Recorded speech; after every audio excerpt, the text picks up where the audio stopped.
আসসালামু আলাইকুম। আজকে আমি আপনাদের সাথে শেয়ার করব সুজির একটি রেসিপি। নর্মাল সুজির প্রসেস থেকে একটু আলাদাভাবে এই রেসিপিটি তৈরি করব। হ্যাঁ, সুজি হতে পারে শিশুদের জন্য স্বাস্থ্যকর খাবার।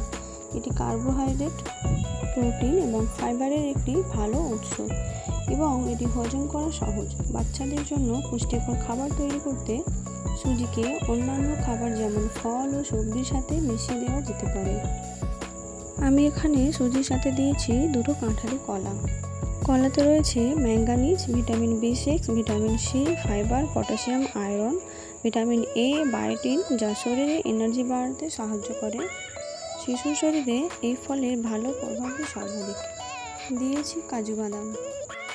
এতে রয়েছে প্রচুর পরিমাণে ভিটামিন, খনিজ, অ্যান্টিঅক্সিডেন্ট, যা শিশুর শরীরের মস্তিষ্কের বিকাশে সাহায্য করে। এবং দিয়েছি খেজুর। খেজুরে উপস্থিত ভিটামিন, মিনারেল এবং অ্যান্টিঅক্সিডেন্ট বাচ্চাদের মজবুত, স্বাস্থ্যকর বিকাশ ও সমর্পক রোগ প্রতিরোধ করতে সাহায্য করে। আমি 1 কাপ সুজিতে 250 দুধ নিয়েছি। আপনারা সুজির পরিমাণ হিসাবে দুধটা নেবেন, চাইলে শুধু পানি দিয়েও রান্না করতে পারেন।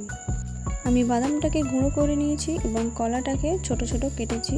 খেজুরটা দানা ফেলে দিয়ে ছোট ছোট করে কেটে নিয়েছি। এরপরে সবগুলোকে একসঙ্গে গ্রাইন্ডারে দিয়ে গ্রাইন্ড করে নেব।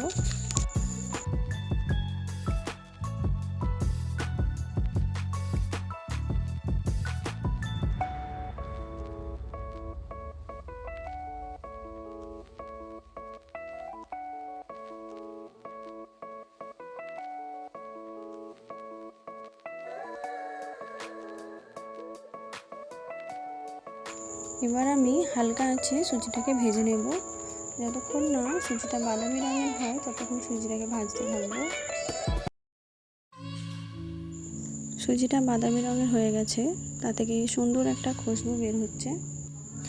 এবার আমি গ্রাইন্ড করা দুধটা ঢেলে দিয়ে তাতে অল্প পরিমাণ মতো চিনি দেবো এবং 1 চিমটি নুন দিয়ে 2 মিনিট পর গ্যাসটা অফ করে দেব। এই রেসিপিটি বাচ্চাদের ওজন বাড়ানোর সাথে সাথে পুষ্টিগুণে ভরপুর। রেসিপিটি ভালো লাগলে অবশ্যই আপনার বাচ্চার জন্য বানাবেন।